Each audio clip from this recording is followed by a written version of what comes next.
For 7 years, I cared for my husband in a coma, and at the last medical checkup, the doctor began to tremble and whispered to me, "Don't sleep with him tonight. And call the police immediately." What I discovered afterwards left me speechless. Before we begin, tell me in the comments which city you're listening from. I'd love to know how far my story has reached. Now get ready. The room felt like a sanctuary frozen in time, where every breath became a whisper and every silence weighed like a sentence. The life of Jennifer Davies, a 35-year-old woman, had been reduced to that white room with cold walls where Marcus, her husband, had lain motionless for 7 long years. 7 years that felt like a perpetual sentence, a stopped clock always marking the same hour. Jennifer, once full of dreams, travel, and plans, had become a shadow of herself. And yet, every day she woke up convinced that her sacrifice had meaning. Jennifer was the kind of woman who always kept her head high. When everyone around her was collapsing, she was still there. Her brown hair, once luminous, now looked dull and gathered in a makeshift bun. Her hands, thin and trembling, had lost the glow of youth from cleaning, medicating, and waiting. Even so, a spark persisted in her brown eyes, a light that wouldn't go out. It was that same light that drove her every day to continue, despite the exhaustion, despite the loneliness, despite the silent abandonment of friends and family. The clock in the hospital corridor marked 5:30 in the morning. Jennifer had been there since the previous night. She couldn't remember the last time she slept in a bed that didn't smell of disinfectant. The duty nurse, an elderly woman named Brenda, offered her watery coffee. Jennifer smiled and accepted it, grateful, although inside she no longer felt hunger or sleep, just an emptiness she didn't know how to fill.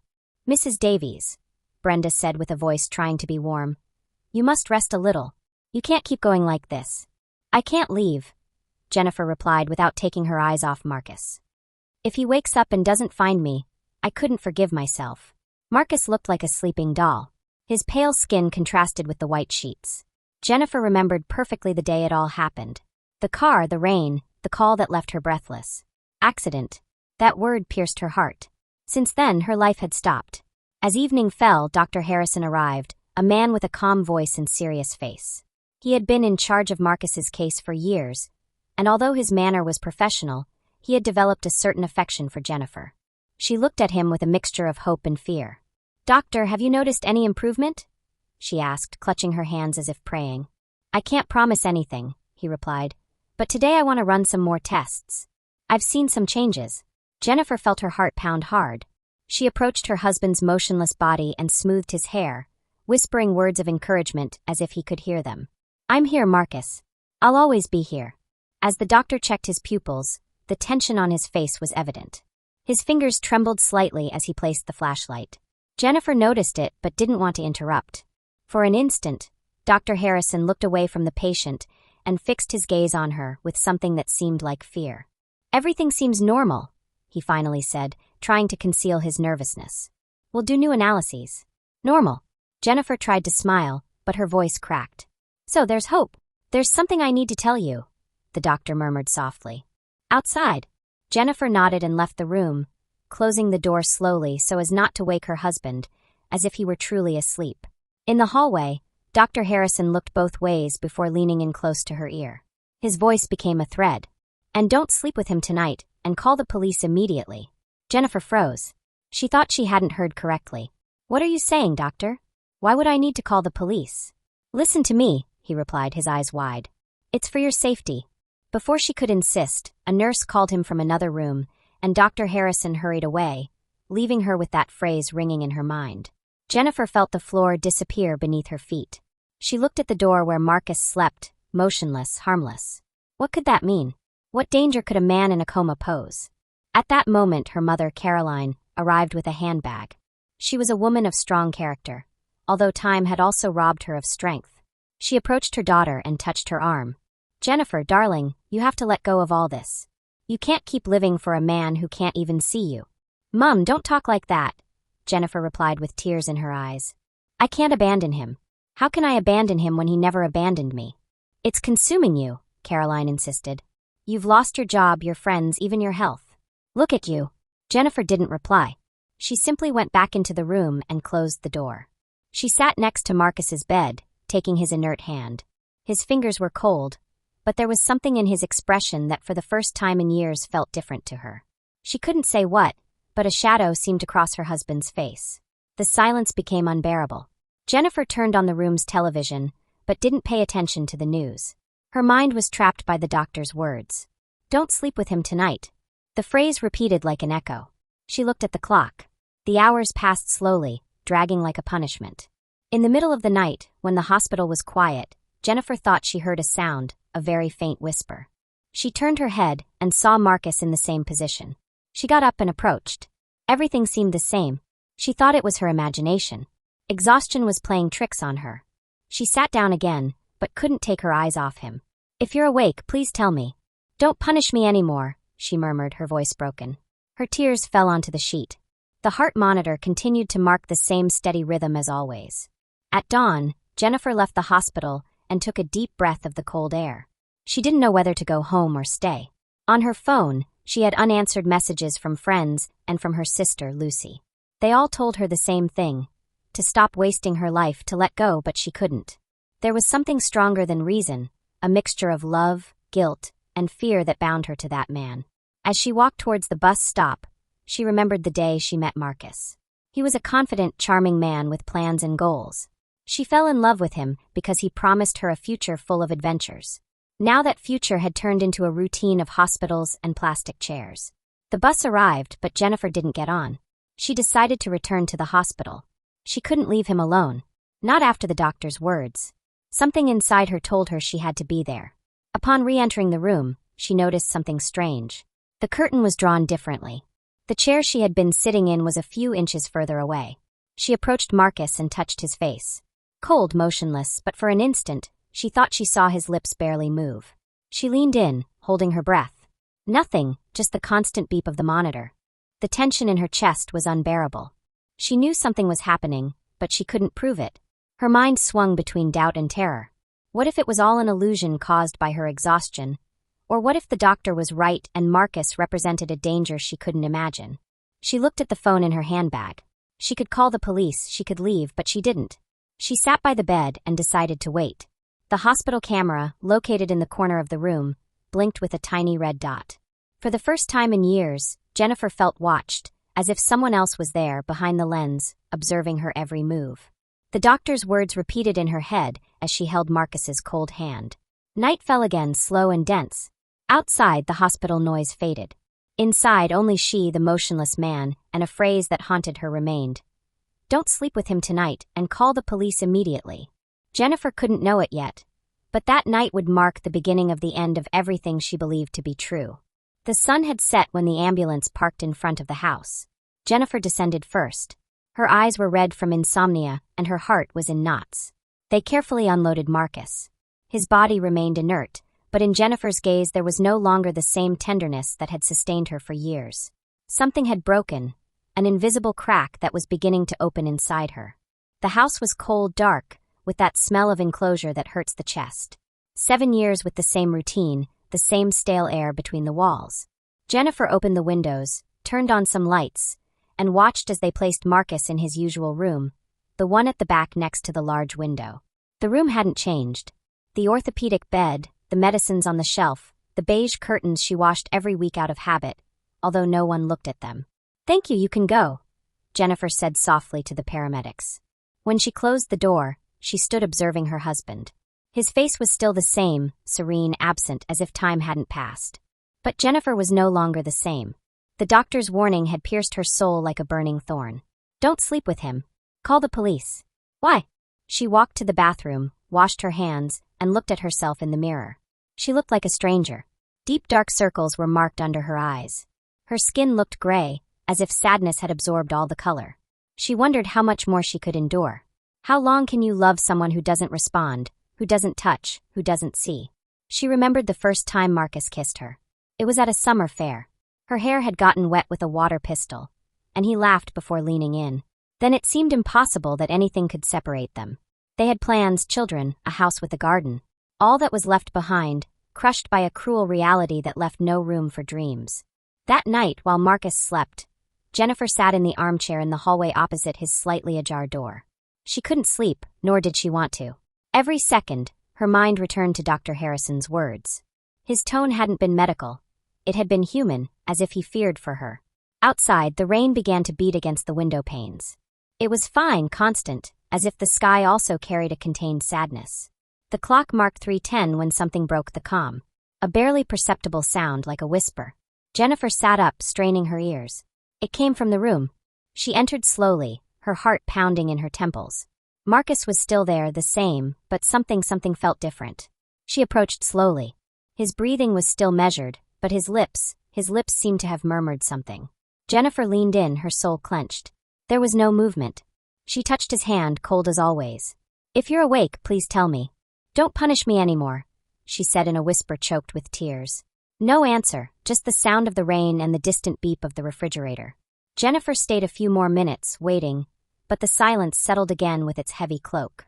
Then she left the room and sat back down in the armchair. She stayed there with her eyes open, looking at the darkness. When dawn broke, her phone vibrated on the table. It was a message with no sender, an unknown number. "Don't trust anyone. He knows everything." Jennifer felt a chill. She reread the message over and over, as if she couldn't fully understand it. "Who is he?" "Marcus, the doctor, someone else?" She replied with a simple, "Who are you?" but got no response. She put the phone in her robe and went to make coffee. As the water boiled, she looked out the window. The street was empty. Lucy's car wasn't there. Her sister had promised to stop by in the morning, but hadn't arrived. She turned on the television, looking for a distraction, but all she found were news reports about fraud, disappearances, domestic violence. She turned it off. She turned up the volume on the old music player and let an old song that Marcus liked play. As she set the breakfast tray, she allowed herself to remember their wedding, that trip to Lisbon where they got lost walking and ended up eating on a small, hidden terrace. The laughter, the promises. "I'll always be with you," he had told her, and he had kept his word. Only now it all seemed like a farce. When she returned to the room, she stopped dead in her tracks. The remote control that she had left on the bedside table the night before was now on the floor, just on the opposite side. Marcus was still the same, motionless, breathing, but it was impossible for the remote to have fallen by itself. There was no way. She looked at the security camera installed in the corner of the room. It was the basic system she had installed, so the nurse could watch from the living room. She went to the tablet that showed the recording and fast-forwarded the hours. Nothing. The recording had stopped at 3:08, exactly 2 minutes before the whisper. "What is happening?" Jennifer murmured. She called Lucy. No answer. She called Dr. Harrison. No answer either. Something inside her began to tighten. She felt alone. But it wasn't just the loneliness of being without company. It was a distinct sensation, as if someone was near. Too near. During the afternoon, she decided to look for some clothes in Marcus's wardrobe. She needed to wash them, put them away. When she opened the drawers, she found a blue folder. She didn't remember seeing it before. She opened it. It contained bank statements from accounts she didn't know about. Some with recent transactions, all in Marcus's name, but with different surnames. Jennifer backed away as if the paper burned her. She searched other drawers, notebooks, phone numbers, a passport with Marcus's photo, but with a name she didn't recognize. Everything pointed to a parallel life, to a hidden truth. The front door burst open. Lucy entered without greeting her, looking rushed. "Where were you?" Jennifer asked, still holding the papers. "I had things to do. Why didn't you wait for me to look at that?" Lucy replied, without looking her in the eyes. "How did you know I was looking at this?" Lucy was silent. A shadow crossed her face. Jennifer realized that her sister knew much more than she was saying. "What's going on, Lucy?" Her voice trembled. "What are you not telling me?" "Nothing. I just want to help you. I already told you that you should put him in a facility. You can't take care of him here anymore. It's not healthy for you." "It's not healthy or it's not safe?" Lucy avoided her gaze and approached Marcus's room. Jennifer followed her, but didn't say anything. She watched as her sister sat in the chair next to the bed and stroked his hair with a familiarity that chilled her blood. "Do you love him?" Jennifer asked, her voice broken. Lucy didn't answer, she just lowered her gaze. Jennifer left the room without saying a word. The air had become heavy, charged with a truth she still couldn't decipher. She couldn't believe it. She didn't want to believe it. But what she had felt was real. That night, while the house slept, Jennifer settled in the armchair in the hallway, this time with a blanket and a flashlight. She had the phone in her hand. She looked at the screen every few minutes. At 2:27, another message appeared. "You are not alone anymore." The phone fell to the floor. Her heart was pounding hard. She looked towards the room. Everything was dark, but she swore that the silhouette of someone was next to the window. She got up, trembling. As she got closer, she saw that it was no one, just her mind playing with the shadows. She sat down in the armchair, unable to take any more. She closed her eyes for a few minutes, exhausted. Sleep overcame her. When she woke up, the clock marked 6:40 in the morning. She got up with a start. She walked towards the room. As she entered, she felt that something was wrong. Very wrong. The wheelchair, which had been in the right corner the night before, was now next to the bed, turned towards the door. No one else lived in that house. No one else could have moved it. Jennifer felt her legs give way. She approached slowly. She looked at Marcus, the same as always. Or so it seemed. But she could no longer deceive herself. Something was alive in that room. Something was watching, and the worst thing was that it had been there for years, silent, waiting like a shadow in wait. Jennifer took a step back. Her heart was beating so hard she felt her chest was going to explode. Her gaze remained fixed on the wheelchair. There was no logical explanation. There was no wind, no sudden movements, no other person in the house. And yet, there was the chair turned towards the door, as if someone had been sitting there watching her sleep. The silence became unbearable. Marcus was still lying down. The heart monitor continued to mark the same rhythm, but Jennifer could no longer ignore what she was feeling. It wasn't fear, not only that bitter mixture of betrayal, confusion, and a dark premonition that clouded her judgment. She entered the room with slow steps. She observed him carefully. Her husband's body showed no changes, but his face, there was something in his expression, as if his features had acquired a different nuance. There was no movement, no words, but his presence now felt more present, heavier. She left the room and closed the door. She leaned against the hallway wall, trying to control her breathing. The phone vibrated again. Another message. This time an image. It was a photo of herself asleep in the armchair. In the background, the ajar door of Marcus's room. Jennifer dropped the mobile. The device hit the floor and turned off. She had to sit down. She couldn't take any more. She didn't understand who was behind all this, or why she felt her whole world was collapsing at a terrifying speed. What consumed her most was that question she couldn't shake off. Who was the man she had cared for 7 years? She stood up with an impulse and walked decisively towards Marcus's room. She opened the wardrobe drawers furiously, began emptying the chest of drawers, the boxes, the folders. She had to find something that would explain what was happening, until she came across a small metal box sealed with adhesive tape in one of the upper compartments of the wardrobe. She opened it with trembling hands. Inside were various documents, yellowish papers, bank accounts in Marcus's name and in other names too. Names she didn't know, but with the same photograph. There was also a passport with a completely different identity, a country they had never talked about, a recent entry stamp. All this in the box of a man who supposedly hadn't moved or spoken for 7 years. Jennifer felt a vertigo that forced her to sit on the bed. She was trembling. She picked up the passport and opened it one more time, as if by doing it several times she could find a different explanation. There was his face, the same face she had loved, the one she had cared for. But the name said Daniel Griffiths. "Who are you?" Jennifer whispered, her voice broken. The sound of the doorbell interrupted the moment. She got up as best she could, the passport still in her hand. When she opened the door, she found her sister Lucy, holding a bag of groceries and an expression of false serenity. "Hello, I came to bring you some food. How are you?" she said with a tone that was too rehearsed. "Why didn't you tell me you knew more than you told me?" Jennifer snapped, without beating around the bush. Lucy looked at her, feigning surprise. "What are you talking about?" "Don't keep lying." She showed her the passport. "Look at this." "Who is this? Why is it in Marcus's room? Since when have you known about this?" Lucy blinked. Her hand trembled slightly, although she tried to hide it. "Jennifer, this could be a mistake. Don't jump to conclusions." "Conclusions? Are you really going to continue with this game? I can't take it anymore. Last night I received a message. A photo of me sleeping, taken from this very house. This is no longer a suspicion, Lucy. This is a threat." Lucy lowered her gaze.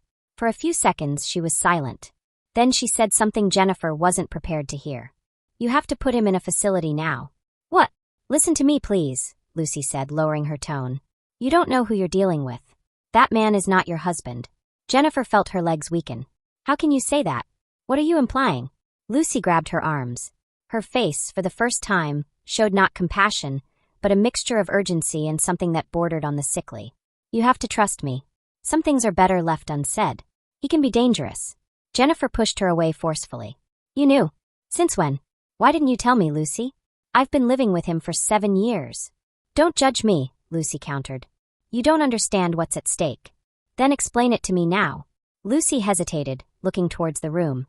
Marcus was still there, silent, motionless, more a presence than a person. She didn't answer. Instead, she left the bag on the table and left without another word. Jennifer slammed the door shut. She was shaking. She felt like she was going crazy, that the world she had built with so much sacrifice was nothing more than a carefully staged scenario by someone else. The sound of the doorbell shook the house again. She opened it, expecting to see Lucy again, but it was 2 police officers. Mrs. Davies, one of them said, "We have received an anonymous tip. Apparently, your husband might be a victim of neglect or mistreatment." Jennifer felt the blood drain from her face. What? That makes no sense. Who? We cannot disclose the identity of the person who filed the complaint, but we need to check the house by protocol. They entered, checked every corner, asked questions she didn't know how to answer. How many times did she bathe him? Were there cameras? Did he take his medication on time? One of the officers stayed longer in the room. When he came out, his expression was different from his partner's, more serious, more distrustful. While the other wrote the report, he approached Jennifer and whispered softly, barely audibly, "Your husband is not who you think he is." Jennifer's eyes widened in panic. What does that mean? The officer simply looked at her. He said nothing more. They left the house without leaving an order. Only the echo of that phrase now joined the other voices that were beginning to form an unbearable chorus in her mind. That night, Jennifer sat by the window. She stared into the darkness, as if hoping to find an answer in the shadows. She checked her phone. The image from the night before was still there. Herself asleep, the door ajar, a shadow in the background. She decided she couldn't take it anymore. She was going to confront him. Even if he didn't speak, even if he didn't move, she was going to scream at him. She was going to force him to tell her the truth. She walked towards the room. She pushed the door open forcefully. The dim light made everything look gloomier. Marcus was still lying down, but his expression had changed again. He looked different, as if the muscles in his face had relaxed or tensed. She approached, leaned in, and placed her hand on his chest. The rhythm was still the same, but in her ears something broke the silence. "Jennifer." It was a whisper, a syllable, a slight vibration, a real sound. She backed away as if she had been hit. She looked at him. His lips were closed. Nothing else moved. But she had heard it. She had heard it clearly. She ran out of the room and closed the door behind her. She leaned her back against the wall. Her heart felt like it wanted to burst out of her chest. And then she understood. The man in that bed was not Marcus. And whatever was pretending to be asleep had just woken up. Jennifer remained paralyzed for several minutes. The house was silent, but this silence was no longer the usual. It was not the silence of a living widow clinging to a sleeping body. It was another, heavier, tenser, as if the house breathed with her, as if the walls were listening. She forced herself to move. She walked towards the kitchen on shaky legs. She poured a glass of water, but didn't drink it. She stood watching the surface of the liquid. In her barely distorted reflection was her face, and behind it, the dark hallway leading to Marcus's room. A chill ran through her. Time seemed to have stopped since the whisper. She wanted to believe it had been her imagination, that she was hallucinating, but she couldn't. Something inside her knew it was no longer safe to be in that house. Even so, she didn't leave, didn't call the police, didn't escape. For some reason, perhaps a sick mix of fear, guilt, and a need for truth, she forced herself to stay. Over the next few days, Marcus remained motionless. He looked like a doll of flesh again, but Jennifer didn't trust what she saw. She began observing him through the house cameras. She connected the monitor to the television and watched it for hours. The image was always the same, except for one detail. In the early mornings between 3 and 4 o'clock, the position of his body changed by barely a centimeter. There were no sudden movements, only slight adjustments. Sometimes his arm appeared over his abdomen when before it was at his side. Sometimes his head turned slightly towards the window, and always at dawn, everything returned to its place. One night, she entered without making a sound. She pretended she was going to straighten the sheet. She observed her husband's face. His eyes were still closed, but his lips, that sensation of movement again. She leaned in. She forced herself to stay close, as if daring him to open his eyes. Then she heard it. It wasn't a murmur, it wasn't a sigh. It was a clear, direct sentence. "You'll never leave me, even if you want to." Jennifer backed away, tripped over the chair, and fell backward. She scrambled out of the room, closed the door, and placed a chair against the doorknob. That night she didn't sleep. She stayed seated on the floor in front of the door with a kitchen knife in her hands. The next day was even more confusing. Marcus seemed asleep again. The nurse arrived, performed the checks, and noticed nothing strange. Jennifer wanted to scream at her that he was awake, that he was faking everything, that he was playing with her, but she had no proof. And something inside her screamed that if she spoke too much, he would find out. That same day, while cleaning the back hallway, she found a small damp spot on the floor, right under the old rug covering the built-in cupboard. She hadn't noticed it before. She moved the rug, dragged the furniture away, and discovered a trapdoor. It was hidden under a layer of worn wood. It didn't have a latch, just a rusty metal ring. She pulled it with effort. The trapdoor opened. A stale smell came out from the darkness. She went down with a flashlight. It was a narrow cellar, more a secret room than a storage area. The place was full of boxes and makeshift shelves. The air was stale, the walls dripped with moisture, but what she found there left her breathless. On the back wall were dozens of photographs, all of her, in the kitchen, in the garden, walking down the hallway, asleep on the sofa. Some very recent, others from years ago. There were even images of when she was in the hospital next to Marcus's bed. Next to them was a recorder with several cassettes labeled with dates. Jennifer took one at random and placed it in the player that was on a small table. The tape shrieked before starting to play an audio recording. Her voice was heard talking on the phone with her mother. It was a conversation she had had 2 weeks earlier. No one else was in the house. Or so she thought. She heard her voice, distorted by the microphone but clear. Then another voice, a masculine one, whispering, laughing. She turned off the device abruptly. Fear had now turned into nausea. At that moment, she understood that she hadn't just been living with an imposter. She had been observed, studied, recorded, controlled. For years. She returned to the surface as if emerging from a nightmare. She closed the trapdoor, put the cupboard back, the rug, everything as it was. She went up the stairs with a pale face, trembling legs, and a shattered soul. When she opened the kitchen door, she found Lucy. She had entered without knocking, as always. Jennifer didn't scream, didn't ask why she was there. She just looked at her. In her eyes, there was no longer confusion, only rage. "You knew all this," Jennifer said in a low, contained voice. "From the beginning." Lucy didn't reply. "Why, Lucy? What did you gain from this? Why did you let me live this lie?" Lucy sighed. She approached the table and left a bag of bread. Her face showed no guilt. "He wasn't yours, Jennifer. He never was." "What are you saying?" "And he never loved you," Lucy said, raising her voice, trembling with emotion. "He always loved me. You were the one who got between us, the one who ruined everything. Remember that night? The night of the accident. He was going to leave you.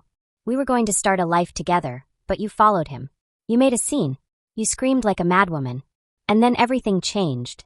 Jennifer took a step back. Her head was spinning. Her heart was racing. She couldn't understand what she was hearing. "You knew who he was? You knew he wasn't Marcus?" Lucy laughed. A dry, hollow laugh. "And did you ever really know him? Or just what he showed you?" Jennifer lunged at her, pushing her against the wall. "Where is my husband? Where is Marcus?" Lucy looked her in the eyes. She said nothing, but in that look there was a silent truth, so brutal that Jennifer felt the world break under her feet. She let go of her, fell to the floor, didn't cry, just stayed there, breathless, her hands cold, her throat closed by a reality she couldn't assimilate. Lucy left without another word. She closed the door softly. Jennifer stood alone in front of the window. Outside, the sky darkened as if the night understood the hell that had just settled in her heart. She looked again at the door of Marcus's room, or whatever was inside. She knew she couldn't escape. Not yet. She still had to know the whole truth. Even if it cost her her sanity, even if it cost her her life. The house felt smaller. The walls seemed to close in, suffocating, complicit in the secrets that had been silenced for years between cracked walls and stained carpets. Jennifer walked slowly down the hallway, dragging her fingertips along the wall, as if hoping a response, a whisper, a sign would emerge from some corner. The door to Marcus's room remained closed, intact, as if behind it there was not a man, but a specter observing in silence, waiting for its moment. Lucy's words echoed in her head with a silent violence. "He never loved you. He loved me." The betrayal hit her from within with more force than any physical evidence. Not only had she been trapped in a lie for 7 years, she had been the object of cruel mockery by her own blood. She didn't sleep that night. She sat in the living room with the folder of documents on her lap, the same knife she used to cut bread clutched in her hands. It was no longer a kitchen utensil. It was a defense, a symbol, a declaration that she would not allow that man or whoever he was to keep playing with her. She checked the papers again. Among foreign bank accounts, hotel invoices, transfer receipts, she found something that made her stop. An old, worn photograph of a woman with 2 children. On the back, written in pen, "Florence with my children. Year 2012. The face of the man embracing the woman left no doubt. It was Marcus, although he didn't go by that name. In the image, he was smiling, dressed in casual clothes like any other family man. Happy, present, alive. Jennifer felt her breath catch. There was another family, another life, and by the date, that woman and those children had existed even before the accident. He had betrayed her long before everything fell apart, before the supposed coma, before the silence. She went to the computer and searched names, combinations, fragments of information. It took hours, but she managed to find an old police article. The name Daniel Griffiths appeared in an investigation into money laundering, real estate fraud, and identity theft. He had disappeared in 2016, the same year Marcus had the accident. What disturbed her most was the final detail of the article. The real Marcus Ainsworth, her husband, was nowhere to be found. Nothing, no record of admission to the hospital under his name, no medical record, no official report. Jennifer stood up abruptly. She felt the floor move, the air escaping her. If Marcus was never admitted to the hospital under his name, then who signed the papers? Who registered him as her husband? Who was it that occupied that bed for 7 years? And most importantly, where was the real Marcus? Her hands were shaking. She picked up the phone, dialed her mother. It took her a while to answer. "Jennifer, what's wrong?" "It's too early." "Mom." Her voice came out ragged. "I need to see you. I can't take any more." Her mother arrived an hour later. Caroline, a woman with a face hardened by the years and life, hugged her without asking questions. Jennifer broke down in her arms. It wasn't a cry of sadness, it was an explosion of impotence, accumulated anger, and terror. Caroline sat her down in the living room, made her tea, and waited for her to speak. "Mum," Jennifer said, wiping her tears. "What did I do wrong for him to lie to me like that?" Caroline looked at her tenderly. She took her hand. "It's not what you did, darling. It's who he always was. You knew." Caroline hesitated. Her face grew more serious. "I suspected. From the beginning. Things didn't add up. You fell in love with him so quickly.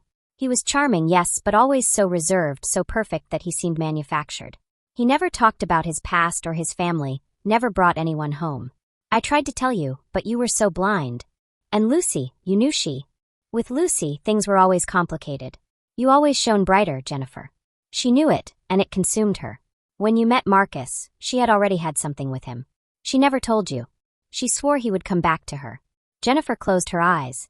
Every word was another dagger in a wound that was already bleeding everywhere. "He stole my life, Mum. He took 7 years away from me. He erased me, and I cared for him, fed him. I defended him. You're not crazy, Jennifer. You were just in love. And that sometimes blinds us more than fear." At that moment, the landline rang. Jennifer picked it up reluctantly. She wasn't expecting anyone. On the other end of the line, a distorted, metallic voice broke the little balance she had left. "The man you live with is not your husband." Silence. "Who are you?" Jennifer asked, her throat closed. "Look in the shed. Everything is there, but do it alone." The call cut off. Caroline looked at her, not understanding. "What happened?" "I don't know, Mum, but I'm going to find out." Jennifer left the house. The shed was at the back of the yard, covered by dry branches and old tools. It was a place they almost never used. She forced the door open. It was rusty but yielded with effort. Inside, everything was covered in dust and cobwebs. Under a dirty tarp, she found a portable safe. Next to it, a key taped with black tape. She opened it. Inside was a package with original documents, passports, false identities, contracts signed with different names, accounts in tax havens. But there was something more. A sealed folder with an institutional logo. Opening it, she discovered a file with Marcus's face and a detailed report. It clearly read, "Infiltrated subject, clandestine operations, contacts with trafficking networks." The true name was one Jennifer had never heard. And at the end of the document, a more recent photograph. Marcus, in a different country with another woman, smiling. Jennifer staggered out. She didn't know whether to cry, scream, or laugh like a madwoman. There were no more pieces of truth left. Everything she believed was a carefully woven lie. Every gesture of love, every promise, every caress. She went back inside. Her mother waited for her in the living room, restless. What was in there? Everything. She sat down. She didn't cry. I'm going to end this now, Mum. I'm not going to live with a ghost or an imposter or anyone who plays with my life. I want the truth, all of it, to the very bottom. Caroline nodded. She touched her cheek affectionately. Then prepare yourself, darling, because when you seek the truth, you also have to be ready for what hurts.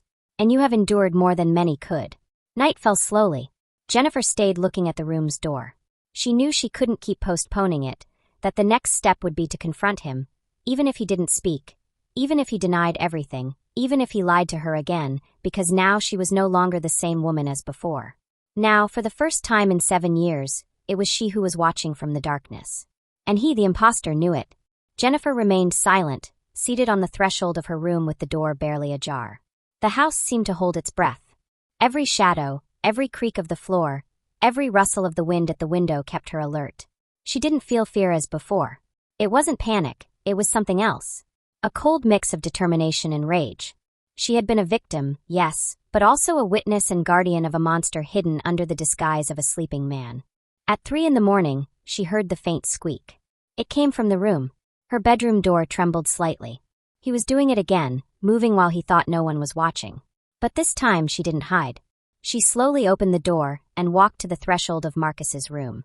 The scene was identical to the other nights. Motionless body, monitor marking a constant rhythm. But then she saw it. His eyelids contracted for a fraction of a second. Barely a twitch. Jennifer held her breath, took another step, and leaned close to his face. She said nothing, just looked at him. And as if her gaze weighed more than 1,000 words, his eyes opened. There was no surprise or startlement, just a feigned calm. "So, you know now," he murmured with a voice so serene it was chilling. Jennifer took a step back. She still didn't have a plan. She just wanted the truth, to know in his own voice who he was. "Who are you?" He looked at her with a smile that didn't reach his eyes. "Does it still matter?" "Yes, because I want to know who I gave 7 years of my life to, who I talked to, bathed, healed, who I told my fears to when I thought he was sleeping. I want to know who I've been living with." The imposter barely turned his face. Someone who knew how to take advantage of your need to believe. Jennifer felt everything inside her shrink. "And Marcus? Where is he?" "Your husband," he replied softly. "He died long before you started taking care of me." She didn't move, just blinked, fighting not to collapse. "You killed him." He didn't answer, just maintained that expression of serene triumph that Jennifer now understood as his true mask. That same morning, Jennifer took everything she had to the police station. The documents, the photos, the tapes, the information she had found in the cellar and the shed. The officer who attended to her was young, distrustful at first, but as he went through the folder, his expression transformed. "This is very serious," he said at the end. "There are names here that match open investigations.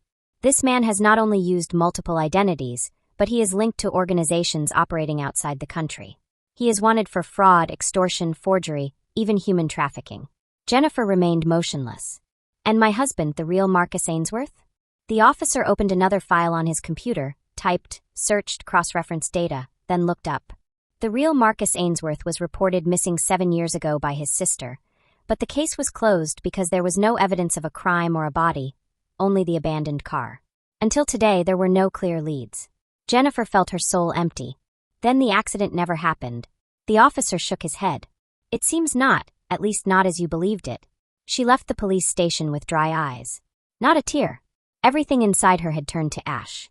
Every memory, every gesture, every prayer she had made during those 7 years was nothing more than a scene written by someone else. A macabre work of manipulation where she had been both actress and audience. That night, when she got home, the hallway light flickered. She walked slowly, the bag of evidence still in her hand. Her body felt heavy. It was no longer just emotional pain. It was physical exhaustion, as if every cell in her body was starting to surrender. As she entered, she heard the television on. Lucy was sitting on the sofa as if nothing had happened, eating peanuts.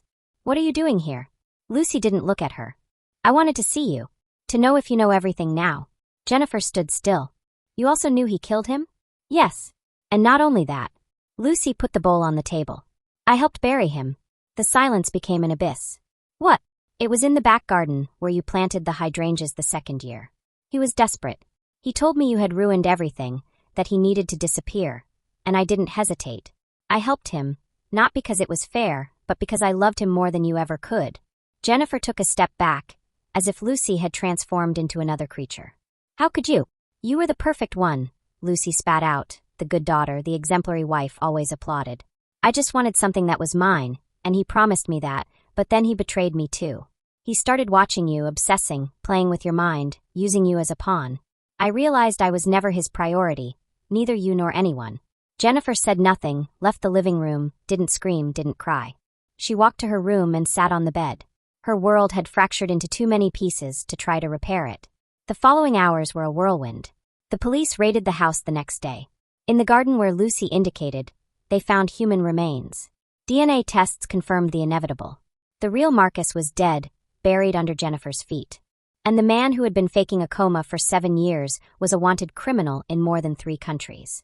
Lucy was arrested for complicity, but before being taken away in the patrol car, she looked at Jennifer with a mixture of defeat and resentment. In the end, he destroyed both of us. Jennifer didn't reply, she just lowered her gaze. The story went public. The press surrounded her house. Some pointed fingers, others pitted her. Everyone wanted to know how a woman could live 7 years with a killer without knowing it. Jennifer didn't go out, didn't give interviews, didn't talk to anyone. She spent the days in silence, looking out the window, reviewing every word, every gesture, wondering, how could I not see it? How could I love a man who didn't exist? One night, returning from taking out the rubbish, she found a note on the table. There was no envelope, just a white piece of paper with letters cut out from a magazine. You will never escape me. A chill ran down her spine.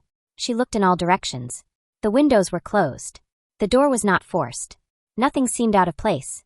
But the message was clear. He had accomplices or was still closer than she imagined.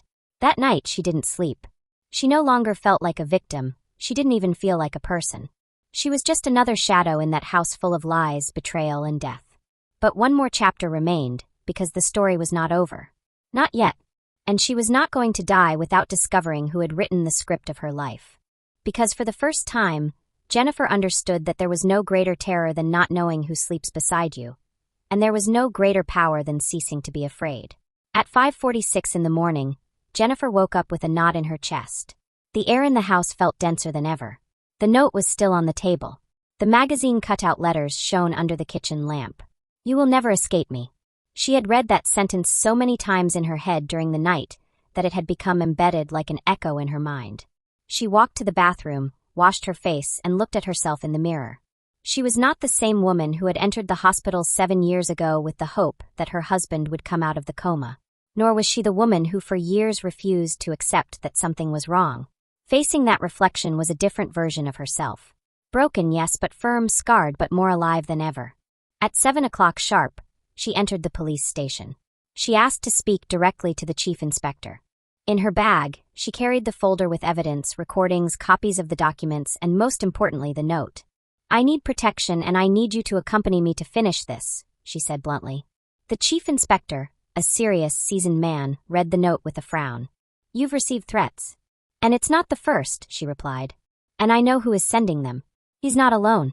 They let him out, or someone helped him. The chief inspector looked at her intently. Are you sure he's free? Jennifer nodded. She knew it since she saw the note. That style, that camouflaged arrogance, was him, even if no one could prove it yet, even if his body had never been officially registered in any hospital. Half an hour later, a team of 4 officers accompanied her back to the house. Protocol required caution, but she knew deep down that if he was there, he would only come out if she confronted him. They entered carefully, checking every corner. There were no signs of forced entry or visible traces of anyone else. But Jennifer felt it. In the living room, in the hallway, in the faint smell of men's cologne, which was not that of any of the police officers. The imposter was near, or had been, and he didn't plan to leave without finishing what he had started. While one of the officers checked the cellar, another examined the security cameras. Jennifer stood in the kitchen, leaning against the wall, as if waiting for that shadow that had consumed her for so long to emerge at any moment, from any corner. And then the back door rattled. One of the officers ran towards it. The others drew their weapons. Jennifer stood still. The noise repeated, as if someone was trying to enter or rather, distract them. Back! Ordered the chief inspector. Protect Mrs. Davies. But Jennifer had already moved. She walked down the hallway to the back, towards the room that had remained closed since the police dug up the body in the garden. When she reached the door frame, she stopped. The knob was turned open and a faint, almost imperceptible murmur came from inside. She entered. The room was in semi-darkness, and there, in the furthest corner, seated in a wheelchair that didn't belong to the house, he was. Dressed in clean clothes, shaved, with the same expression of unsettling serenity that had haunted her dreams. "Hello, Jennifer," he said softly. "I knew you would come back." The officers burst in after her, pointing, shouting orders, but he didn't move, just slowly raised his hands.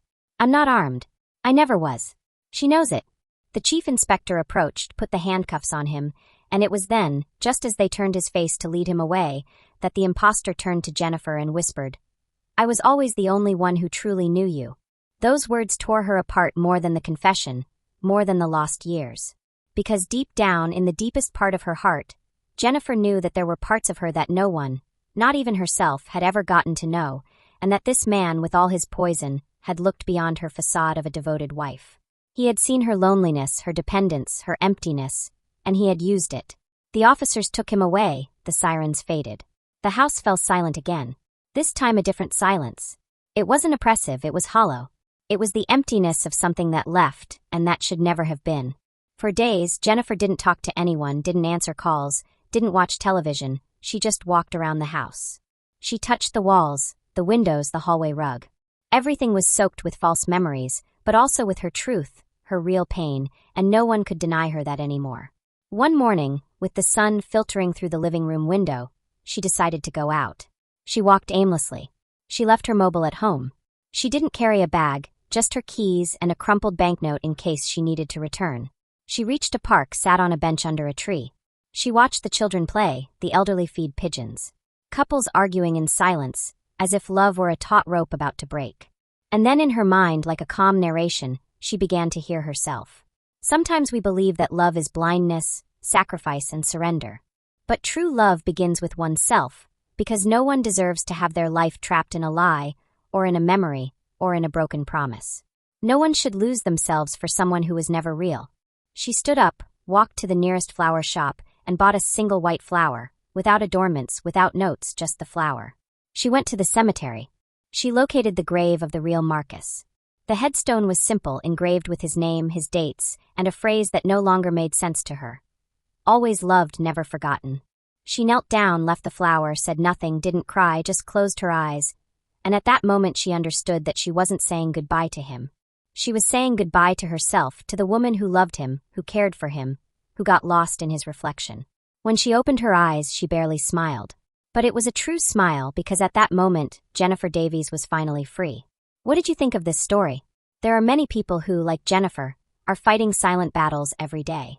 Our hope is that her voice has also resonated within you. If this story touched your heart, share it. Make more people feel accompanied. Be part of the change. Tell us in the comments what you would have done in her place. Which city are you watching us from?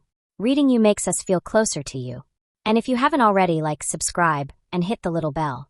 Every gesture from you is a sign that these stories must continue to be told. Don't go yet. Our next moving story is already appearing on your screen. Click on any of them and continue exploring this universe of real, moving, and necessary stories. Thank you for being here. Thank you for feeling with us. We send you a huge hug wherever you are. See you in the next one.